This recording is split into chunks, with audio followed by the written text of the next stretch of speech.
অশ্বত্থামার অমরত্বের কাহিনী যেমন রোমাঞ্চকর তেমনি ভয়ঙ্কর। কেন তিনি 5000 বছরের বেশি সময় ধরে এই পৃথিবীতে ঘুরে বেড়াচ্ছেন সেই রহস্য জানতে ভিডিওটি শেষ পর্যন্ত দেখুন। কুরুক্ষেত্রের যুদ্ধে নিজের পিতার মৃত্যুর প্রতিশোধ নিতে অশ্বত্থামা ক্রোধে অন্ধ হয়ে গিয়েছিলেন।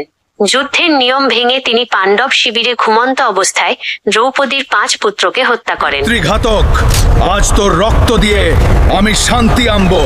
জয় শিব শম্ভু। অশ্বত্থামা সেই অস্ত্রটি অভিমন্যুর বিধবা স্ত্রী উত্তরার গর্ভের দিকে চালিত করেন, যাতে পাণ্ডব বংশের শেষ প্রদীপটি নিভে যায়। এই ঘটনার পর ভগবান শ্রীকৃষ্ণ ক্রুদ্ধ হয়ে ওঠেন। তিনি রক্ষা করেন সেই অনাগত জীবনকে।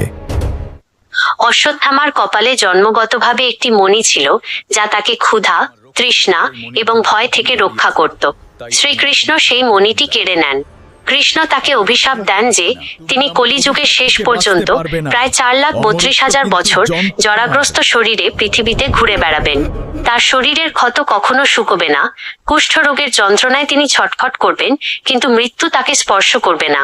তাকে সমাজ থেকে দূরে নির্জন বনে বিচরণ করতে হবে। কথিত আছে, মধ্যপ্রদেশের অসীগড় দুর্গের শিব মন্দিরে আজও ভোরবেলায় কেউ টাটকা ফুল আর চন্দন দিয়ে পূজা করে যায়। স্থানীয়দের বিশ্বাস, অশ্বত্থামা আজও সেখানে আসেন।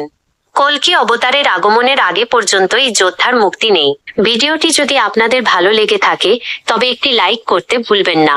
আরও রহস্যময় ও রোমাঞ্চকর পৌরাণিক কাহিনী জানতে আমাদের চ্যানেলটি সাবস্ক্রাইব করে আজই আমাদের পরিবারের সদস্য হয়ে উঠুন। সবশেষে আপনাদের কাছে একটি প্রশ্ন, ইতিহাসের সেই অভিশপ্ত যোদ্ধা অশ্বত্থামা কি সত্যিই আজও জীবিত? আপনার মূল্যবান মতামত আমাদের কমেন্ট করে জানান। সুস্থ থাকুন, সাথে থাকুন। ধন্যবাদ।